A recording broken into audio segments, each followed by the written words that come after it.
जब हम लोग घर से बाहर आ गए थे और माँ बाबूजी अकेले पड़ गए तो बोलते थे कि माँ हमेशा बोलती है कि मतलब जब जॉइंट फैमिली थी, सब साथ रहते थे, बहू बेटे बेटी, तो अच्छा लगता था, खालीपन अच्छा नहीं लगता।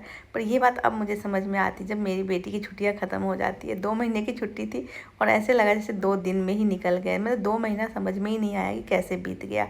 और उसके बाद फाइनली जाने का दिन आ गया, फिर उसकी तैयारी, और उसके नेल्स इतने बड़े बड़े कर लेती है और पापा मम्मी से ही कटवाएंगी।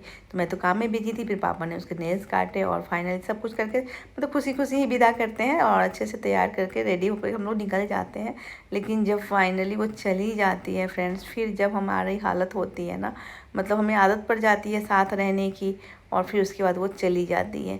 उसी के हिसाब से खाना पीना, मतलब पूरा टाइम टेबल पूरा उससे ही, मतलब उसी से सुबह होती है, उसी से शाम होती है। क्या खाओगी, क्या पहनोगी, क्या पियोगी, कहाँ जाना है घूमने, बस यही सब चलता रहता है। और एकदम से वो दिन आ जाता है जब उसको हमें भेजना पड़ता है। और इस बार तो फ़्लाइट में भेजने में बहुत डर लग रहा था, दिल पे पत्थर रख के ही फ़्लाइट में भेजी, और जब तक वो पहुंच नहीं गई तब तक डर लग रहा था।